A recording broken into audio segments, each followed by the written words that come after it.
Sí, por favor.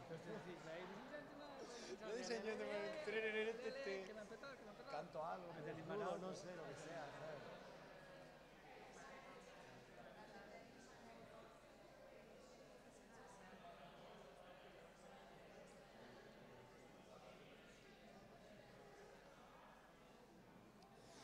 Hello, everyone, again.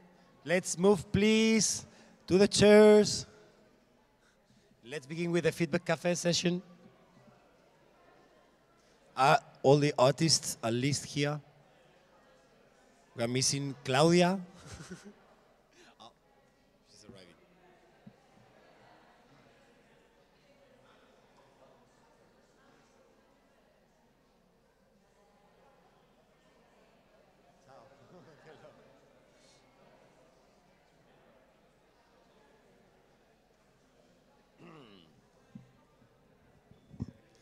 Okay, so we may begin and people will be like, yeah, coming around to join us.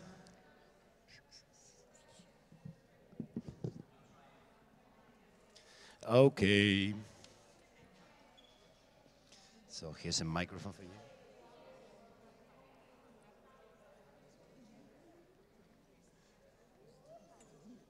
Do you want to start with me? No. Sì, perché sei stata la prima ieri. Non è una cosa personale, normalmente facciamo questo. Ma se non vuoi, Okay. Good afternoon, everyone. Come closer if you wish. You can stay there and listen to us, but it will be nicer to have you closer. And we are going to begin the 4th session of Feedback Cafe. And as we did the previous days, we're gonna try to comment, give our feedbacks, questions, comments, whatever, to the artists that present their work yesterday. So we're gonna begin with Claudia Catarzi, who presented yesterday the first piece we saw on the main program, 40,000 centimetri quadrati. And yeah, so I will kindly ask Claudia to give us an introduction and to introduce herself or the work or the company or whatever you want to share about the show we saw yesterday or your process, whatever. Okay. So, yeah, I'm Claudia. I'm coming from Italy. And the piece you saw yesterday is my, let's say, 3rd solo that I've done. And the origin of the solo, it was that I was committed to do like an evening in a museum in Italy. And so I accepted. It was very interesting, the situation, blah, blah, blah. But then just after I discovered that the room was super small, like 7 by 7. And I had to include also the public inside. So first of all, I was shocked, like, how can I dance inside this? And after a while, I decided, okay, I really don't have space, so let's put the attention and the focus on it. And okay, I will decide to dance in a very, very little space. So that was the beginning of the piece, really a concrete situation, like how to live that specific situation. Super. Thank you very much. Is there someone wanting to add something, to give any comments, feedbacks, any questions to Claudia's work? Hello. I really enjoyed. I thought the dancing was really beautiful, and I especially enjoyed the use of using the texture of the ground to influence how you move. So obviously, when you have your shoes, you tap, and this affects your whole body. And then when you don't, you can slide, and this changes, and then you're like water. And I'd really like to see. I don't know if you've done any of this, working on maybe similar squares, but like different materials. Yeah. So, you've got one that's like slippery, you could have one that's like rubber where you like, and maybe like your shoes are heavy, this kind of thing. Do you do anything like this? Yeah, I tried. I mean, the origin of the piece was this commitment, but also that I already tried to work on some like kind of panel, but I don't know in English, like PVC, was another material that wasn't wooden. And yeah, the relationship I could have with this different material was different completely. Yeah, of course. And then I choose what was the most interesting call for me. I think it would be really nice to see this in one show, like a series of different, as you move between the different ones would be really nice. Yeah. But well done.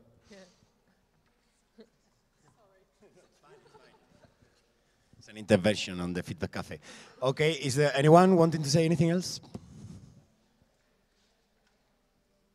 Are you sure? I was interested in your the sense of confinement that you produced. That was very tense. Then when you fell off and were holding by your fingertips, that was very dramatic. But then at the end, you seemed just to be able to walk off it. Yeah. Was that, what was the thinking? I think I like to create like an agreement between me and the public. So we enter in a space that is a theater, so everybody knows that this is like, you know, an agreement. So we believe in something that for sure is not real. So I'm playing to make you believe that I cannot step out from the panel. Yeah. And it's interesting to stay in this kind of play together for the period of the show. Yes. So you are involved in like, maybe when I'm almost falling out, okay. And I'm playing also with like, let's say a poetry of this, but still very concrete. So having anyway the consciousness that everybody knows the reality. I also like to play on, okay, we stay in the play, but after we can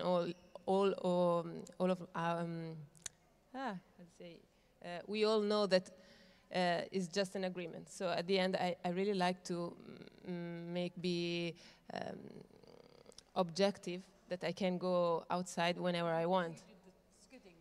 Yeah, but also like when I really decide to go out and I just step out and that's it.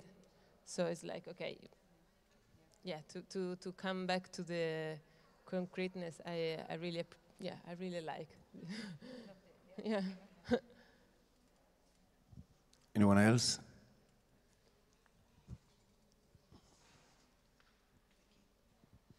Hi. With the sound and music choices, so what was your sort of thought process about choosing those specific things for the piece?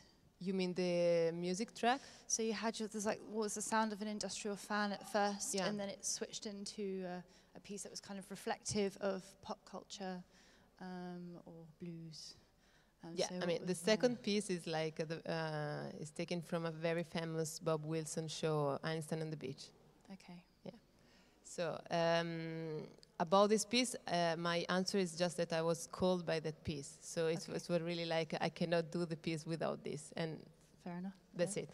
Okay. There is no relationship with the previous work of Bob Wilson. There are really no relationship with the words that the singer is singing. Mm-hmm. That's it. And the first part, I was looking for a sound that was just emphasizing the sense of time, you know, the sense of a flow of timing. Mm-hmm. And I always bring the example when you are maybe in a kitchen, mm-hmm. and you are just there doing your stuff, and at a certain moment the fridge stopped to do the noise, you know, and then just when it stopped, you realize that there was a sound. Mm-hmm. But this kind of sounds may like give you the sense of moving in time. Yeah. So that was the like the reason of why choosing the first track. Mm-hmm. Mm-hmm. Great. Anyone else? No? Okay, I've been reading the feedback postcards that the audience wrote yesterday about your shows, and then I've been picking some of the things I found more interesting, just in case there's like no more questions about the show from the audience. And one of the things that surprised me more, it's related to what you were talking now about the music, is that there are like 3-4 people in the postcard saying they like most the second part of your show. Mm-hmm. And as I was watching that, I didn't feel like the physical work has 2 different parts. You know, I felt like an evolution, of course, all the time, but not like, you know, first part, ending, and then second part. Mm-hmm. So I was thinking maybe it was the music that people separate the two. I was wondering what was the mechanism that made the audience separate two different parts in your show? Like, and is it the music? What do you? And I want to ask you, like, how do you feel about that? Did you plan two parts? Do you think is the is the music? Is the music more powerful than the physical? You know, for the audience in that sense to structure the piece. What's the? But basically, they are two scenes actually, because also the basic things also of taking out the shoes, it can divide the first part and the second, I think, like basically. And yeah, and anyway, I can somehow divide into chapter because it's like putting myself into different conditions. Like I'm anyway on the panel, but I'm changing somehow some parameter, and this may change my dance. So somehow you can really divide the two things. Anyway, I'm still treating about the same theme. So yeah, there are two chapters about the same theme. But yeah, maybe we could ask them. Yeah, maybe we could ask some of them. And also, like for your feedback, like they like the second part more than the first one. Whatever. Yeah. There was someone saying also, which seems to me interesting, that maybe you could have like dance in a smaller space. Even smaller. Even smaller, like to show the the limitation that you give yourself for the creation with the space, like to put it like in a smaller space. And also, question I think it's fine to ask you because it's something I've been asking to every choreographer coming, like in all the feedbacks we've been having, because that's something that appears also. And I think I don't know if also like a particularity of British audience, like to.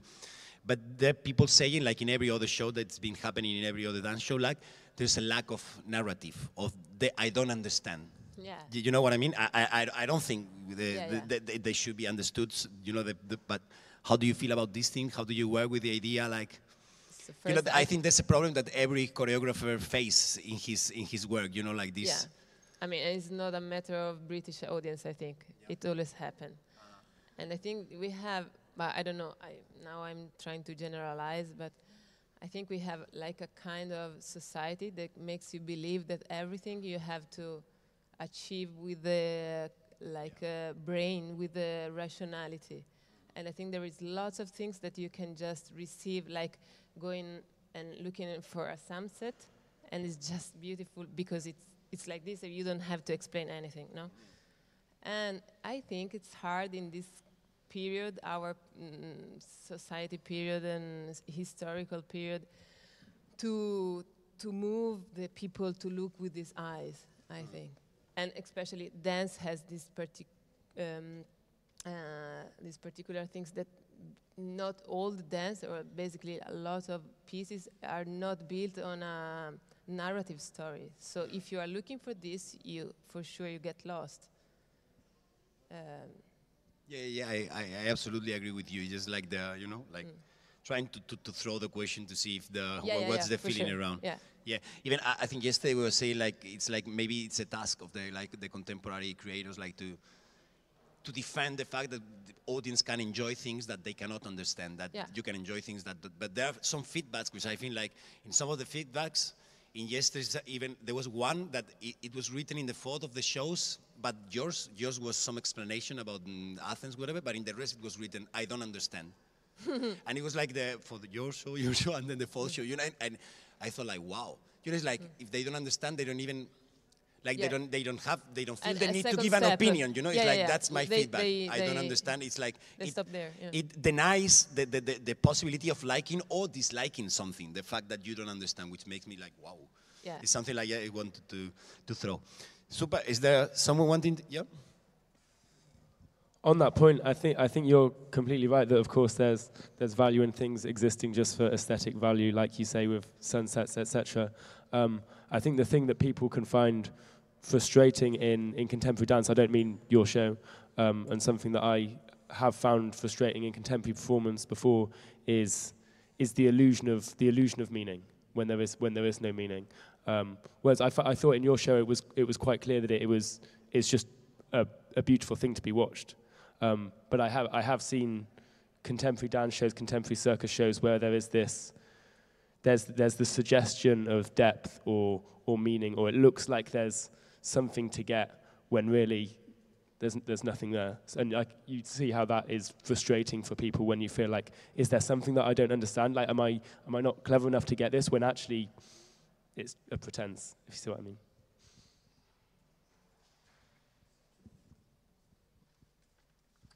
For me, there was a narrative. I really traveled with this piece, but not in a way that is simple. And by this I mean there was a lot of complexity. It took me through different kind of realms, and that was a real kind of strength of the piece. I wondered how inspired you were by the work of Philip Glass and Lucinda Childs as well, because I recognized a lot of things that I'd seen in Einstein on the Beach. Is it a piece that is taken? But actually, I saw the piece after I have done my... Oh, right. Yeah. Because they did a messa in scena in 2 years ago. I saw in Berlin, the general. It was like, wow, amazing. Yeah. No, actually, when I chose the piece, I didn't know it was Philip Glass. It's really something about my belly, not like when you have a call and that's it. And then I discovered it. So if I have some link with the Lucinda Child, I don't know, it's just because I know her work, and I really love it. But maybe it's something that stay in my DNA. While I was training, and I was, of course, you catch something that it belongs to you, where you have a connection. So that's my link. And about the fact that you were seeing a narrative story, I really appreciate when, even if I'm not giving the story, somebody is free to read it if it wants. So at the end, you can see, you can read many stories. So these I really like to give the freedom to navigate inside. And that's why it reminded me so much of Einstein on the Beach, because it is also the same. The story of the piece is whatever, no? Yeah. But there was a real, what I appreciated is this kind of formalist, minimalist beauty that kind of makes you, it's a little bit cold, but not in a bad way, in a really kind of fantastic way. So well done. Thank you. Anything else?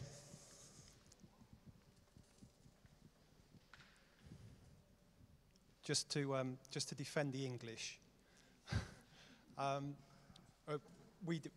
think we do have a problem with narrative, that we look for it in everything because we are fed it all the time. And the story that I think of is that, I know it's a while ago, back in the 90s, but when the X-Files first came out, they showed it on TV, and there was a load of stuff, their first viewings, and it went back saying, no one understands what it's about. What's it about? And you look at the X-Files now and think, it's bloody obvious what it's about. But English and American audiences just didn't get it. And in the end, they had to get Gillian Anderson to sit at the end at a typewriter and say, this is what it is about and what you have just heard. So it's nothing new, and it's everywhere here. So okay. Thank you for the explanation.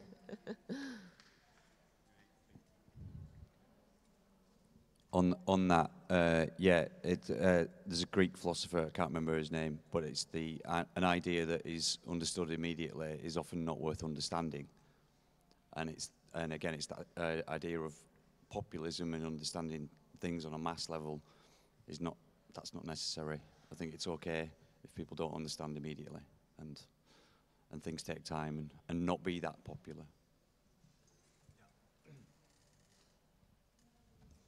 Okay, we may move on to the second show. Yesterday, is there something left? Okay, so could you pass the microphone there? Thank you. So let's go with REVOLT Athens, ODC Ensemble, Vyrsodepseio. Yeah, more or less. So could you please introduce your work, your company, whatever you want to share? Okay, I'm Eli Papakonstantinou. I'm the director of REVOLT Athens, and this is Rosa, Telemachos and Pantelis, who will be talking to you later on. I can just introduce the piece in a few words. We created the piece in a couple of years ago. We've been touring with it quite a lot. And what we were looking for, I guess you all know what the situation in Greece is. So going into the crisis, I have been working a lot on focusing on political issues locally. So I was working in Greece for Greek audiences, and then I decided to move on and do a piece of work that would be political, but it would be like a suitcase performance, so that we can interfere with European people. And we have been doing that quite a lot, and with different reactions, and it has been a very interesting experience to see how narratives, national narratives and EU narratives form people's minds and how they should live their everyday life and organize their societies in our days. And what you saw was half of the show, more or less half of the show. In the original show, because it had to be shortened for the platform, in the original show, we start from the data. What do narratives do? What does the surplus of information, the overwhelming of information, maybe it's connected to apathy. We raise these issues of empathy and if this is possible. But deep down, the main, and then moving to the real experience, like from thinking that you know, or from the dominant narratives to the human experience that is much more than just figures or knowledge. So that is why there is this transition into a more poetic side in this performance. And I'm saying this because also in Greece we have been overwhelmed with information about the crisis. And you get to the point that you can't really discuss about it. But I guess you can exchange deeper knowledge with probably EU people that maybe think that crisis is far away, and then maybe raise the question. So that's why the show was created. And super, thank you. Does anyone say something else, or we open the discussion? Yeah. So is there someone wanting to say some comments, feedbacks, questions?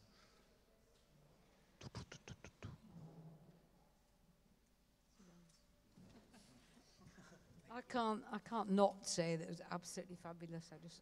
It's choking me now to think about it. I'm saying I can't not say how much I loved it, and even just thinking about it now, I'm tearing up. So I can't say any more. But I did want to ask about the song, that really powerful song that you got into. That was it was just a wonderful moment, and it changed the dynamics of it, I thought. And I'd love to hear you talk about that. It's an old Greek song, a traditional one, and the title of the song is I Forget and I'm Happy, I Remember and I'm Sad. These are the lyrics. So, and it has to do with the Greek migration, but in 18th century, 19th century. And the lyrics are talking about the man that he's back home for a while, and he has to go back again. He has to leave. So he says, "I forgot, and I'm happy. I remember, and I'm sad." It's one of my favorite.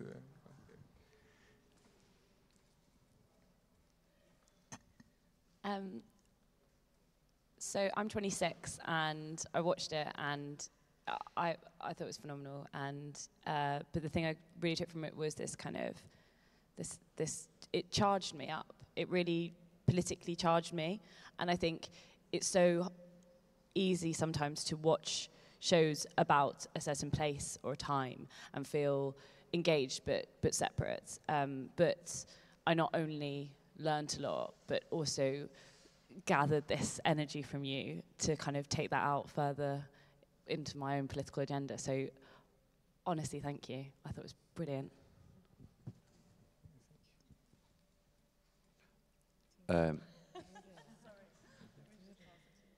It's all right. I was going to say something. I just wondered, because the way you present it is there's lots. It's multifaceted in terms of you've performance and video and music and model, and do you see the work as just situated to be presented in a theatre space, or could the work be presented in some other way, in other spaces, in other ways? I think it could, but we would have to have a video projector, and so the means.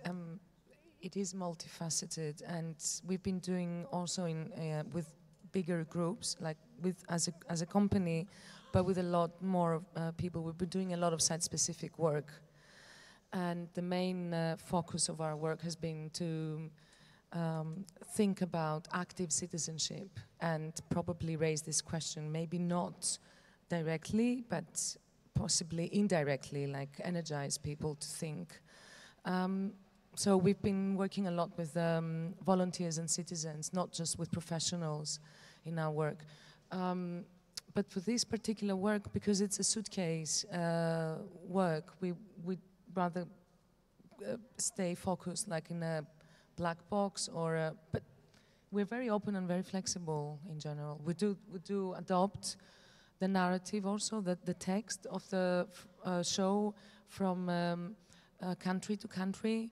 We incorporate we do a research before traveling, and we try to provoke and engage the audience. So that means that in Germany, for example, we had a lot more German Greek scandals, German Greek scandals that we were referring to, or we changed the text, and we also changed the contact with our audience from place to place, because that's why we do it. We don't go like on block, like this is the show.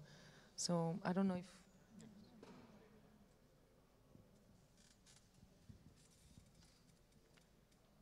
Anything else?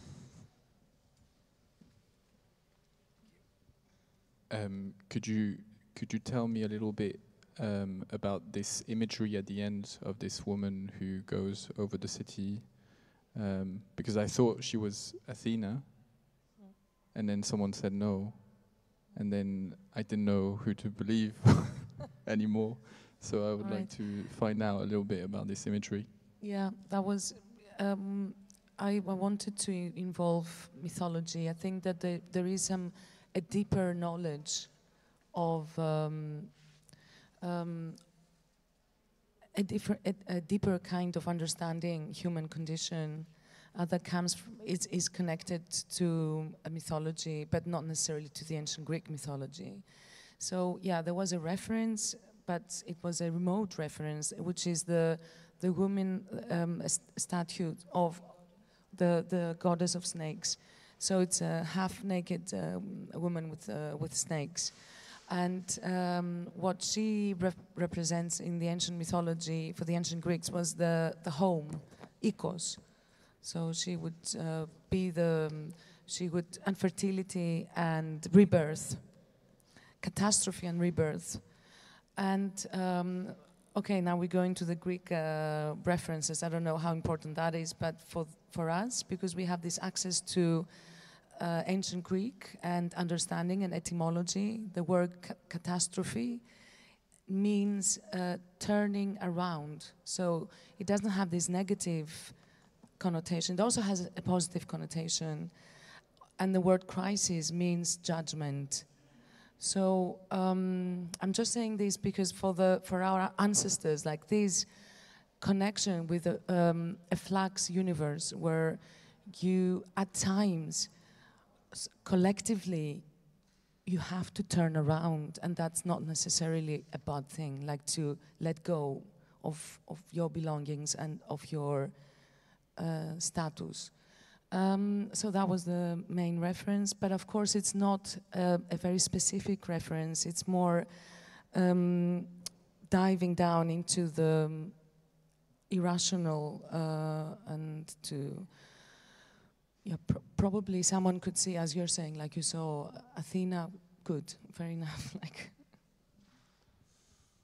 Thank you. Anything else?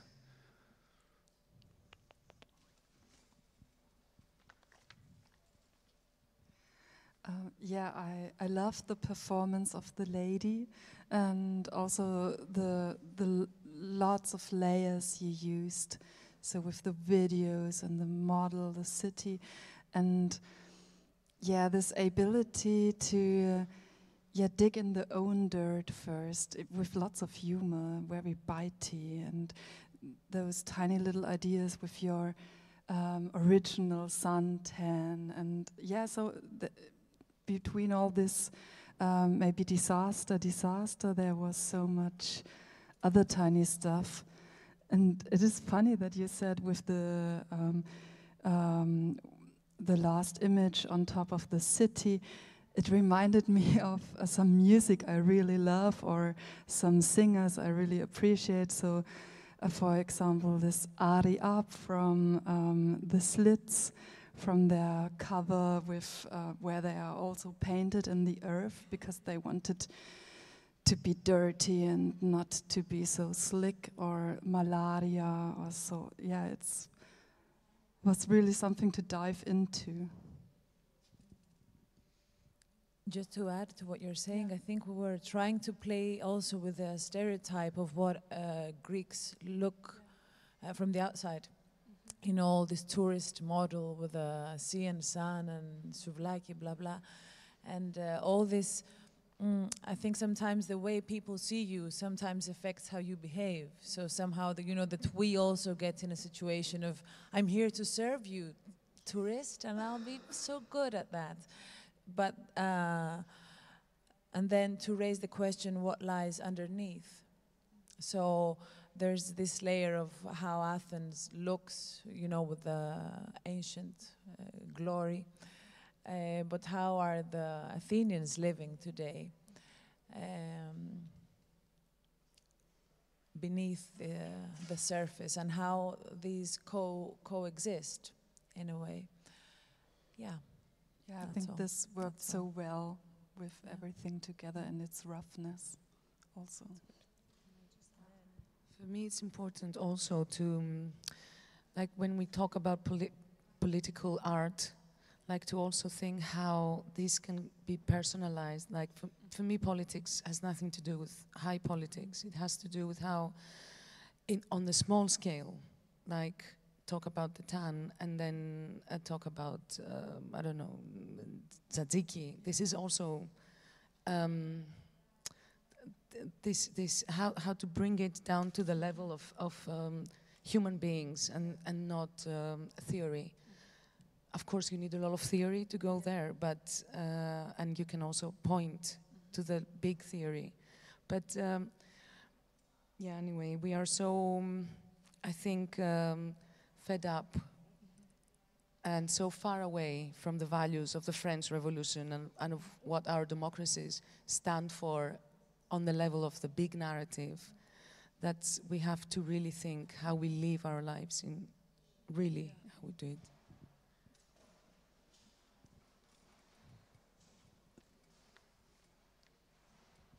Anyone else? No? I will say personally, I love the part in which you were whispering, like, every time I go to a very far island, I'm afraid of finding a leg of a refugee floating around. I mean, I really like as Stephanie was saying, I really like the idea of putting this humor inside the catastrophe and using the even black humor. I think it's something it's fine to use all the time. And like also watching the feedback. Yeah. It's I know it's not a joke. I know it's not a joke. Last year, I was having a swim at the beach and with my 8-year-old daughter, and we found a big bag full of little shoes and of a woman probably with her son visiting. And I don't know, like we do find these things in the Greek. Yeah, of course. I mean, in the Spanish coast, they also found somehow. You know, I mean, like it's nice. You can say a very serious thing inside this like ironic movement, and using that, you know, like letting us using the humor to see serious things, because I don't think humor takes out any serious thoughts or any responsibility from the comments. Absolutely, yeah. And I was like reading the feedback postcards also. There was like some people making the difference also, again, like in Claudia saw about the first part of the show and then the second part. But I mean, I did see this difference in your soul, like clearly, like the first part and then the part you transform into this like godness. And like I was wondering if that was like a part of your, like if it's like that in the original 1 hour show, or you know, you put like these two parts together like for this 30 minutes version. Like, is there something in between these two parts in the longer version? That's like my There's my a longer, how this starts is from the first to the second part, if there is such a thing, the musician, Telemachos, has an outburst that usually lasts longer into saying, you know, stop the dancing, stop the touristy, I'm sick of it. And then he goes on to explain why he wants to go to the other extreme and sell the country and just forget all this bullshit about being, you know, solidarity and together and let's restart, la la la la. So then we have a very strong dialogue argument that is quite intense, which in my head explains why then you reach an emotional what's the word, level where then you have to start turning around the way you think about things somehow. So, but of course, there's more fragments that were left out. However, I don't know if there's something more. Ne, of course. Ne, of course. Oh, yes, there's more. I just yes. There's lots more into, there's a fine part that has lots of anger and a little more mourning in inverted commas. So there's lots of anger and mourning before actually taking action. If the final image is the action of destroying to be reborn for Athens, we have a little more space for where does that come from. Okay. Yes, maybe it was too strong, I don't know. No, I mean, the only thing I think the people realized it was that it had a clear like separation between the two parts, you know, like whatever.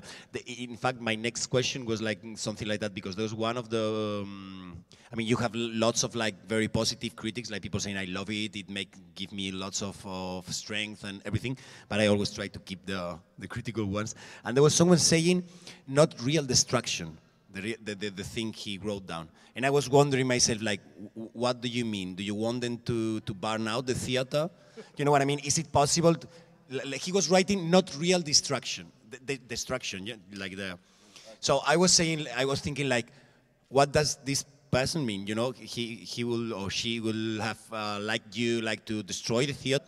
Is it possible nowadays to make this real destruction, you know, like to take the real 80s spirit of the performance, or have you think about like to the limits you will, you know what I mean? Did you think when you were creating the performance like let's destroy the theater or something, or you put your limits? Did you work with this issue? And also, like, did you feel like this taking apart this central part or whatever that happens affect the audience or yourself, like to reach the super energetic moment like you were searching at the end? Okay, I'll answer only the first part and then I'll pass it away. there is a huge on the gap in between, because what you saw when it transfers into these gutters, it's only the 10% of the whole show, so it's not half.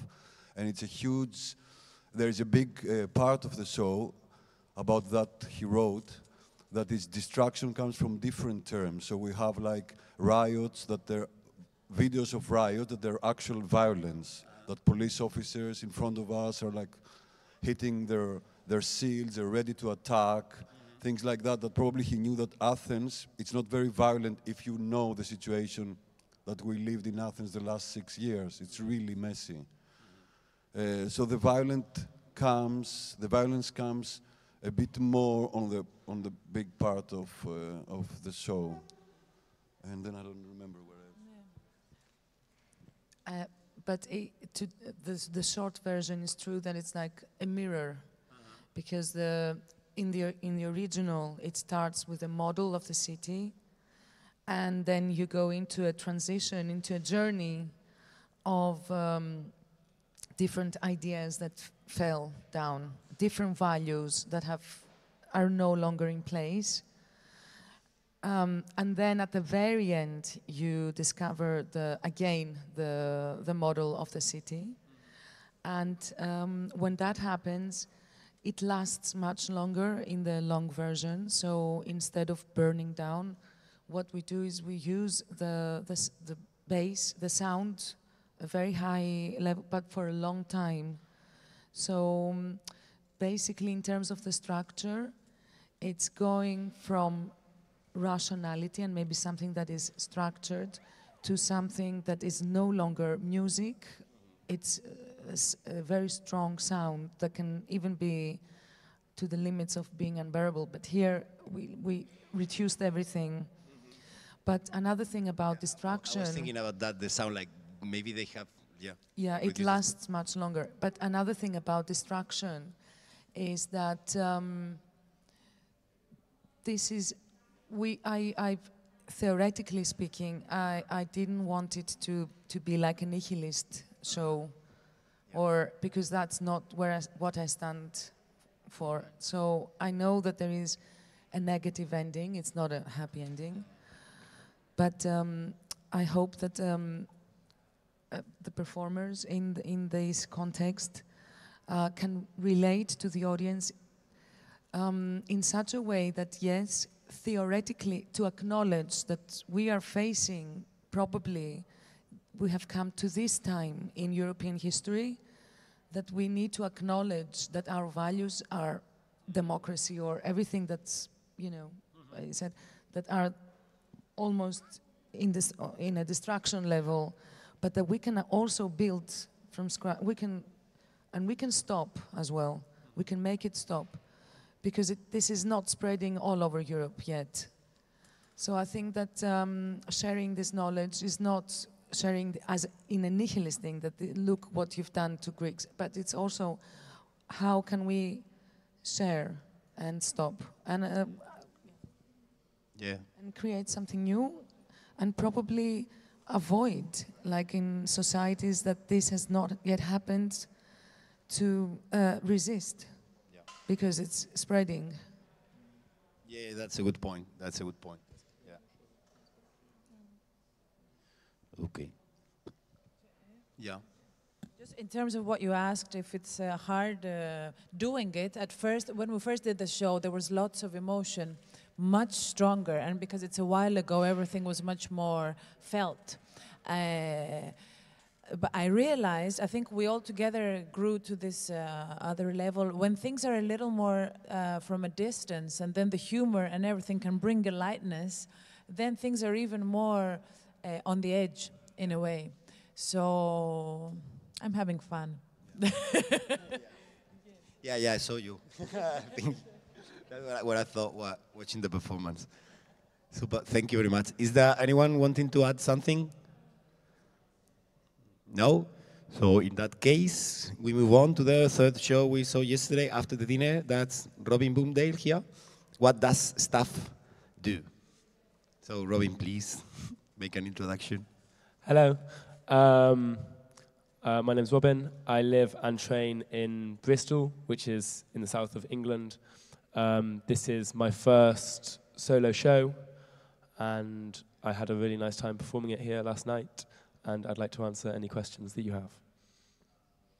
So, as he'd like to answer any questions, please give him any questions, comments, feedbacks, anything you want to say? Like, I was wondering along the way, how did you decide which direction you would go for? Of all the ways your thoughts could have gone, how did you decide for the way that you went in the end? Okay, so the journey of the piece, the conceptual journey of it, yeah, you're right, could kind of shoot off at any point on like a tangent, and I suppose it does tangent. And the reason it ended up being like that is that the structure of it is based on the journey of the research period. So kind of chronologically, I did this, then I did this, then I did this, then I did this. So it follows, and obviously during that there were like offshoots and tangents, and I got very distracted. And then, so I'd done all of this stuff and had lots of bits and pieces of things, and I tried to find the through line. And the through line that I could grasp really was my journey of going through it. I do this, then I realize this, then I like this. So that's basically it.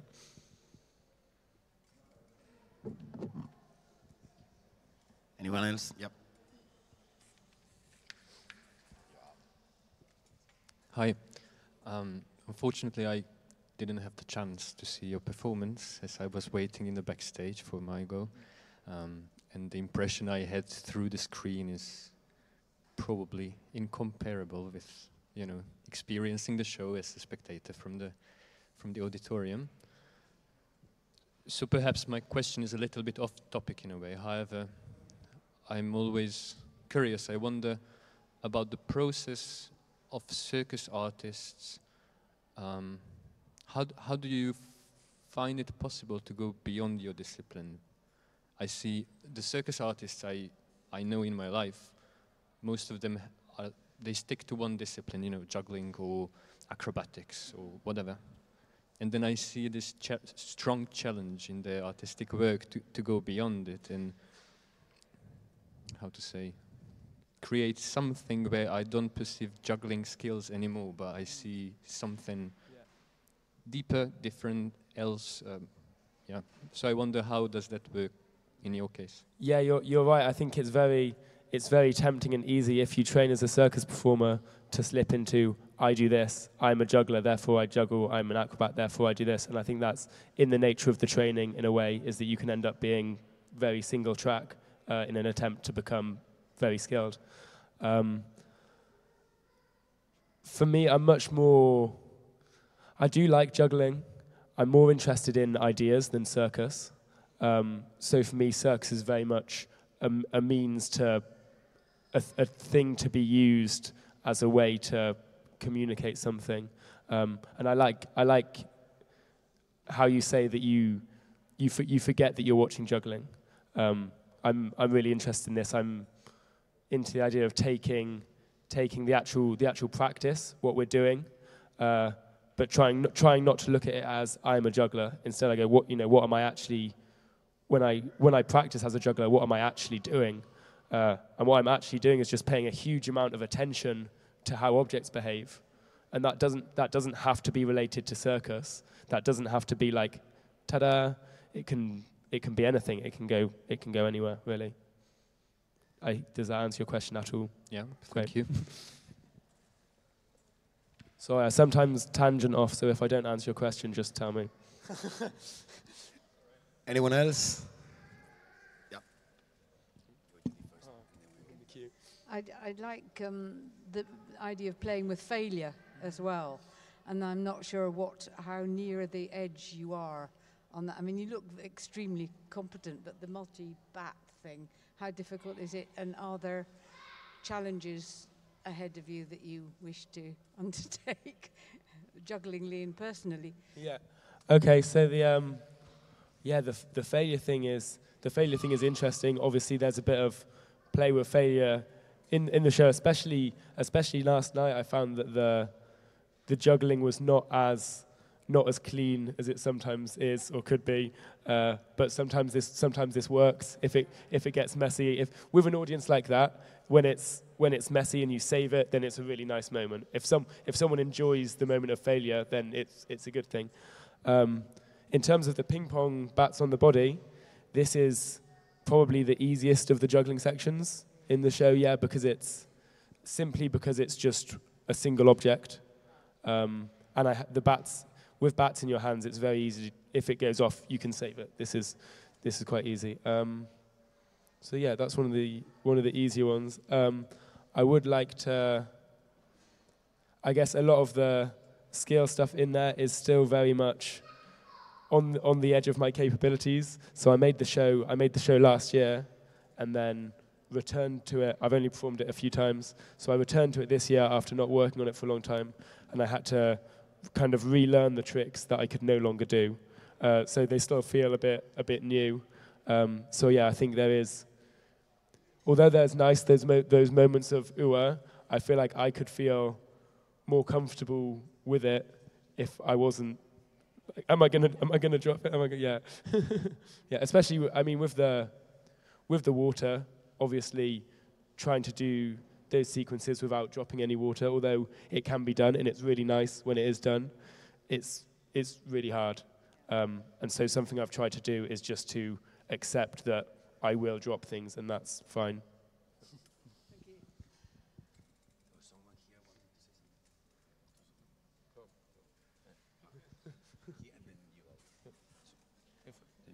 Like this, stereo. Hello, hello. Yeah, I probably told you, just before I went to see your show, I was chatting to a neuroscientist who's been here all week, really interesting person. And he was talking about trying to, merge science and art. And, he was kind of humbly saying, what I do is not art. And I was kind of just trying to suggest, well, it is, and if you want it to be a performance, then it is a performance, And that was just as we were walking into your show. And then, without knowing anything about your show, then there's certainly some kind of description of physics or some kind of science involved. I wonder how important the sciences and how that fits into your concepts in terms of then what you do. Yeah. Okay, so I say the scientific nature of the show or the theoretical content is like the main thing that I'm interested in the show. Everything else kind of comes on top of it. In terms of scientific knowledge or like actual content of information, there's almost nothing in there really. There's a lot of ideas, but I don't really know anything about any science genre, physics or biology or anything really tangible. But I am really interested in as you say, bridging between science and art. We're very good at going, science lives over here, art lives over here. We're very good at this, which is a shame, and there's all this space in the middle. I think there's a lot. I think that we can learn a lot about art from science, or not. When I say science, I don't mean like being a scientist, doing science stuff. I mean like logical thinking and paying attention to things and like theorizing and this kind of stuff. And I think that also art can teach us reciprocally a lot about science. And I think in the last few years, this has become more of a thing. People starting to merge art and science, sometimes done in a bit of a clumsy way, where we got a bit of art, we got a bit of science, like this. So I'm trying not to do that a little bit, but I think it is hard, especially if it's easy for me because what I'm talking about is very, very conceptual and is explained and it exists in my head. Whereas if you're trying to communicate, if you're talking about biology or something like this, then you're a lot more constricted by facts and reality, I think. Although, interestingly enough, that's exactly what the neuroscientist said to me. He said, I deal in concepts. You artists deal in something else. I think we absolutely deal in concepts. Exactly. That's what I said. So, give me his number. There are no borders between art and science.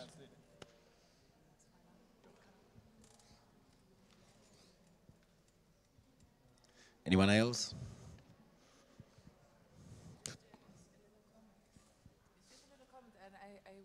to share with you. I think there's a subtle clown inside you. A subtle clown. Subtle clown, yes.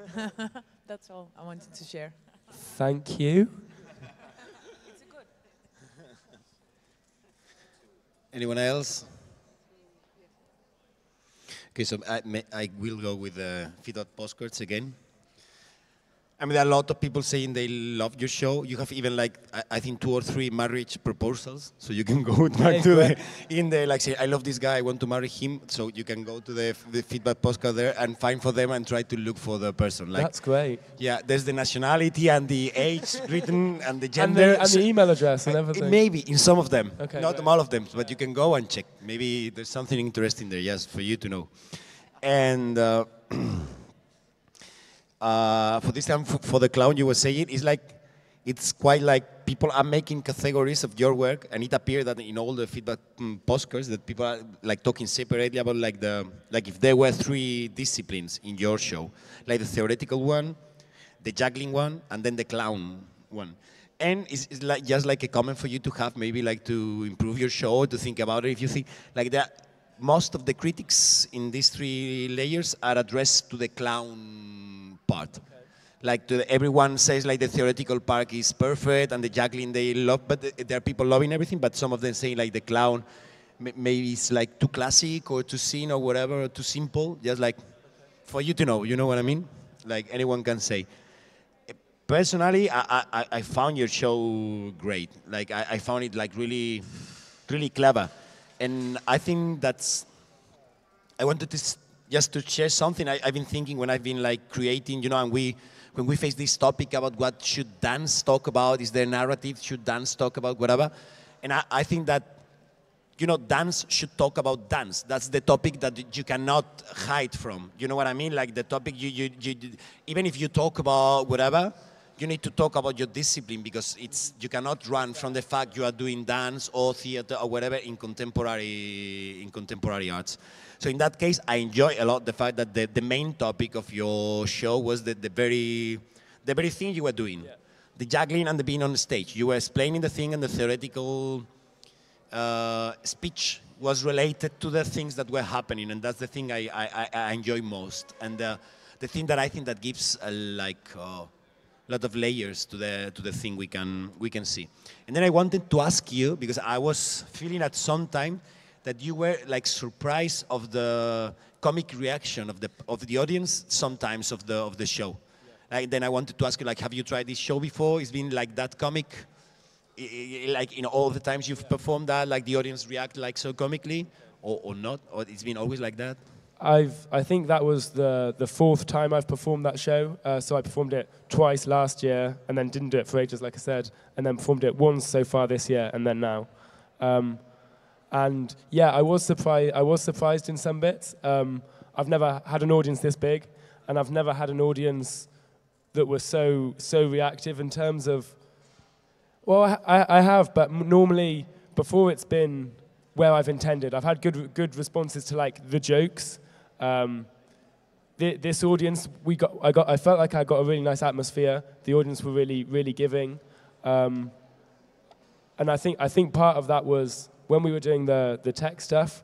I asked them to light up the audience a little bit, and so when I think there's something about coming in from the dinner. You've just been eating, having dinner, talking to everyone, then you come into the space, it's fully lit, there's no like lighting change, there's no music, and then I come out, and even as I came out, everyone was just like, haha, and like still talking and stuff like this.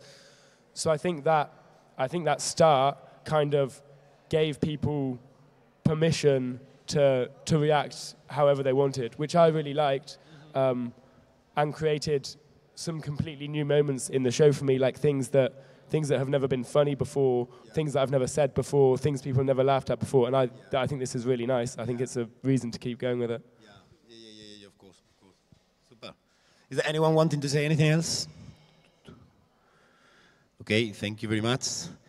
Then we move on to the 4th show, Waiting for Schrödinger, which by coincidence I'm reading this year, but it's nothing.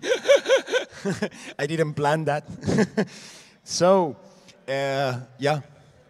Who wants to make an introduction of the company, the work, or I think the choreographer is not here, is it right? Yes, he's not here. Okay, but Yeah, and we don't have any instructions what to tell about him, so we That's can fine. You are on a anything quantum show. Yeah. So the choreographer of this piece is Laszlo Fülöp, and originally it is set for 6 dancers, and it's a longer piece too. So it's a shortened version, and it's a very new experience for us as well to have this show like this. And what can I say? I think what is original, usually can be said about Laszlo is that he is very much involved in creating situations on stage about human relations and the psychological aspects of our everyday, sometimes power relationships, and about to connect it to the topic of the whole festival, I could say, to have this very basic psychological level of structure, social structures comparing to individuals, and how we behave in our relations in our very closest atmosphere. Yeah. Anybody else to add something? Thank you very much for doing my work, even like anybody else wanting to. I mean, for doing your choreographer's work and my work. Yeah.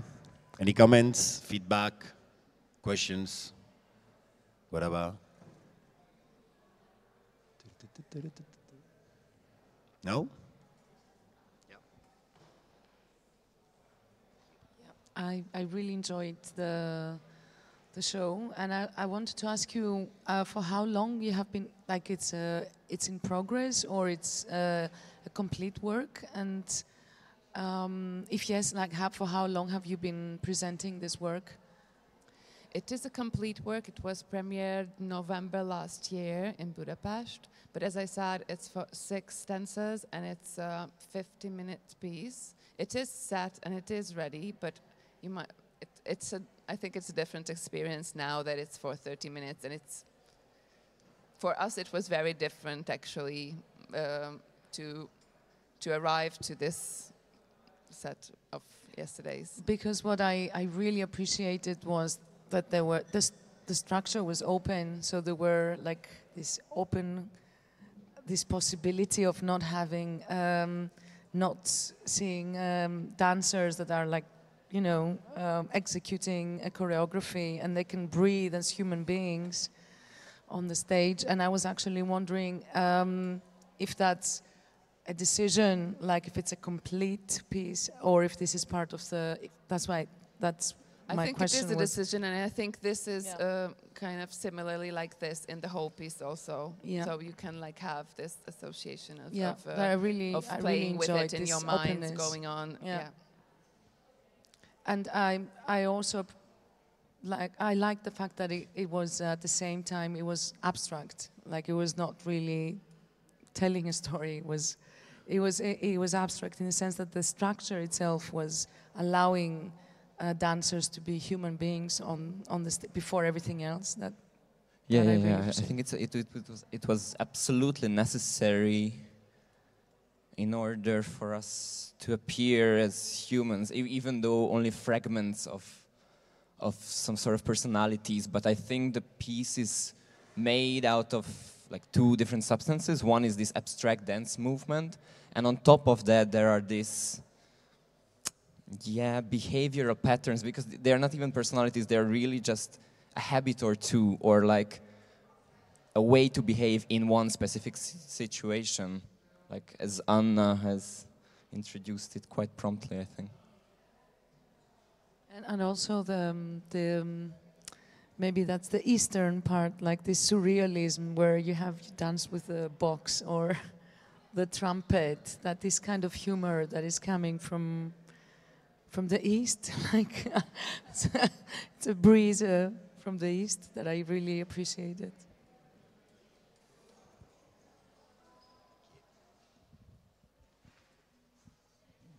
I find myself aware of eye contact being an issue. I don't think it was a problem, but it was something I was very aware of.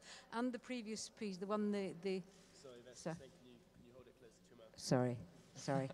Yes, I was aware of eye contact and thinking about it. And in this slightly similar piece the evening before, I was more aware of it then. I think there are two dynamics, aren't there, between yourselves and with the audience. I'd just like to know how you play with that. I mean, was it the lack of eye contact, or is it the... It was sort of inconsistency. I couldn't work out whether you were interacting with each other or weren't some of the time. And some of the time there was a very deliberate not. And some of you were doing the not, and some of you were doing softer eye contact with each other and the audience. It's just interesting. Yeah. I think what was going on, and guys, like, feel free to interfere. I think I think what was going on is that these situations, they're really like fragments. So we ourselves are inconsistent, and we are not ourselves, but we are some sort of like a specific aspect that does not necessarily relate to the next one, and then to the next one, and then to the next one. So I think this might be some sort of like conundrum, or like, you know, that like there are specific dots in space, and then the audience is free to connect them as they interpret, or I think this inconsistency provides some space for interpretation. I mean, I would like to hope so. I'm here replacing a dancer from the original cast. Actually, two dancers in a way. As Anna mentioned, originally there are 6 performers on the stage, and in this time, as you could see, we were only 5. But then I'm thinking perhaps I have some sort of distance to the work in a way, as I had to enter very quickly. And now, digesting your question, all of a sudden what popped to my mind was the way I'm able to perceive it, perhaps for myself, is something that in the beginning I feel very intimate with myself almost, out of which through time I raise into a standing human being. And then I feel the metamorphosis within me of becoming more human, more personal. So to me there is some sort of evolution from this less personal into more personal, and I feel, when I'm performing, I feel that this relates back to how I behave and how I relate. More I feel becoming this human, more I feel I can allow myself, you know, to exchange soft glances with the others and so on. What popped to my mind is that I don't think I have an answer to your question, as there are no rules for us to use our eye contact or not use eye contact, but I thought about that there are very different natures of the different pictures you can see. So if there's a quite set structure of a group scene, it must have a very different frame to use eye contact, and then there are more personal interactions, or yeah.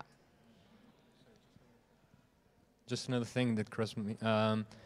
Also in some parts I find that it's almost physically impossible to use our eyes in any other way but in one certain way. For instance, when we are spinning like hell, very fast, I can't, you know, perform this human face of mine. I have to be very committed to get there in less than a second. So what I can use my eyes for is to fix the other person where I'm going and then just spin. So like, what I'm trying to say, that sometimes the technicality influences this. Thank you. Anyone else wanting to ask something or say something? I go. Keep that microphone for you. Just, I wondered about the door that you have on stage, and I wondered whether it was something that you usually had in the original place and that you couldn't have here, and therefore that you decided to bring on stage. It was it? Yes. Yes. But then for me, this addition of this door then became very much a comment on the theatrical aspect of what you were asked to do as performers. Something that in the last moment of the piece, especially when she's having a kind of tantrum about whether she should leave the stage with the box, and the comment that maybe the choreographer might have said to you, it became very much a reflection on the medium that you guys were using, which is dance, which is performance. And I really liked that. But I also wondered, for an audience who doesn't know these things, this kind of pressure or this kind of weird schizophrenia of that you do very well, I wondered whether it was something that they could read, and whether the effect could be quite alienating, maybe for an audience, and whether that's something that you're looking for, whether it's something that the choreographer is looking for, is this kind of weird, kind of like, oh, this is alienating. I don't, So there's loads of questions in what I just said, but if there's something that you feel like you can pick up on, do. I don't know the answer of the choreographer, but I have some thoughts about it, obviously. But I think he is looking for like this alienating character, or like they're having this very opposite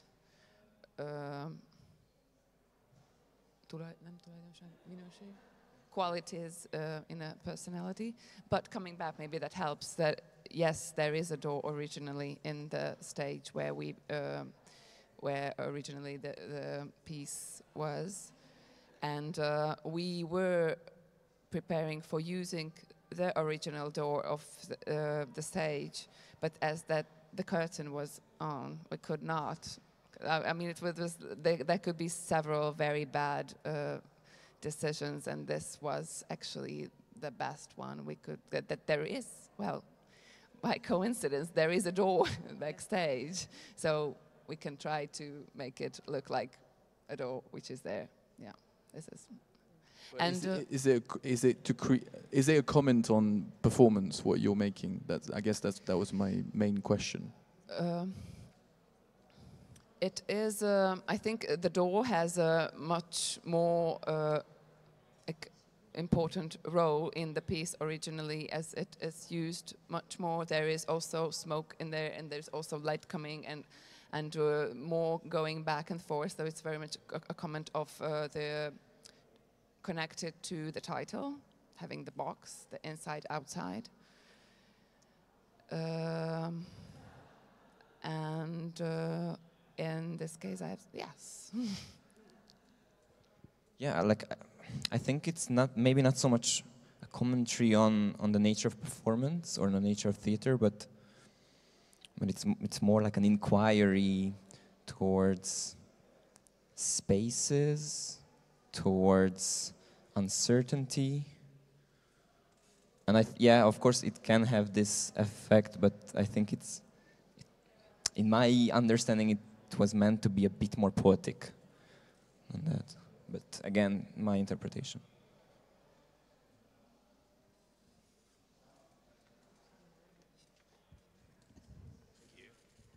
Hello. I really liked how you approached creating an abstract work in creating a universe where the logic of events is not clear. I felt like as an audience we were allowed access by each of the performers having like their own internal logic. Does this make sense? It was like the rules are set by you, and like you're saying, like you each have behaviors in certain situations, and we can understand that even if we don't realize we understand. We are on board with that. I thought it was really nice, and I'd like to know how each of the characters' behaviors and like tendencies emerged, because you said you were new as a performer. Were you filling in for someone else? Like were were the roles created and then cast, or were they like this? These roles feel like they were based on you, no? Or which way round does the characters come? I guess. Okay, so short answer, and then I give her the mic. I think the way we worked on it was like that. It was a dialogue between the choreographer and the performer, and I think we somehow were searching for some sort of skeleton for the situation upon which there could be an organic answer or an organic, this behavior be nurtured or grown upon. So I don't know if this makes sense, but like we put ourselves into simple. You get a simple task, you start to dig and dig and dig and dig, and then you find ways to exist that way. So do you think the kind of characters' tendencies come from your guys' real reactions to the situations or tasks that you give? I guess so, but maybe there's a disagreement there.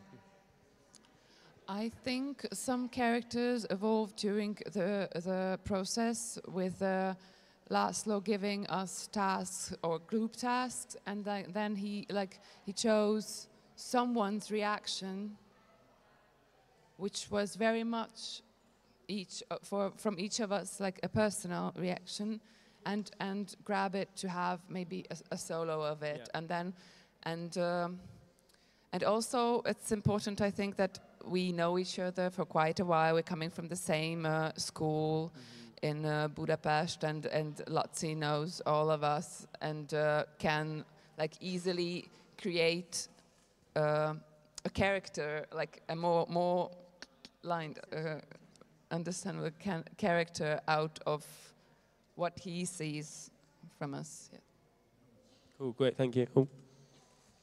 Yeah, that's just what I wanted to confirm as well, what Anna said, that as most of us, except for one performer from the two who couldn't be here today, all of us have known each other more or less for 10 years, come from the same academy and so on, and me being this slightly outsider person, as I mentioned earlier, that was also the way I felt about the performers being put on a stage, that since he had known all of them for quite a long time, I imagine perhaps subconsciously or consciously, whatever, but that this history, personal history, probably or most definitely influenced how each character got developed.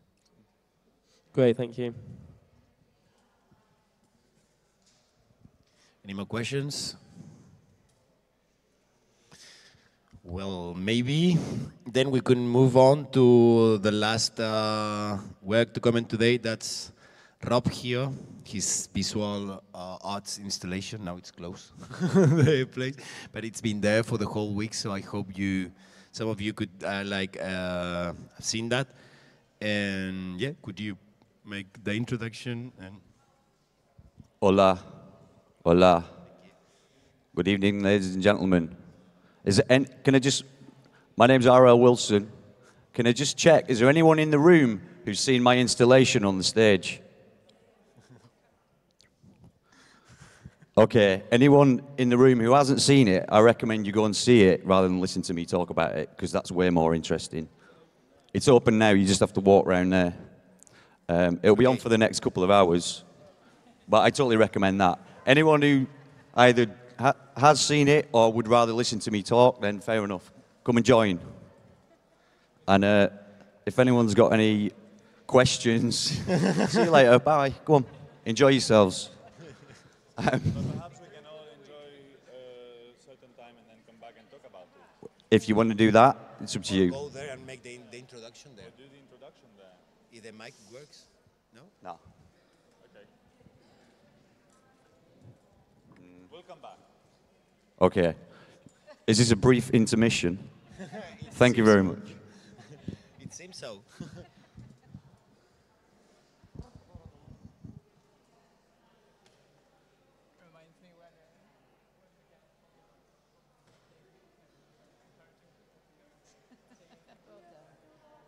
That was great. Great, yeah. It's the thing to do. Yeah. simple, direct. Yeah.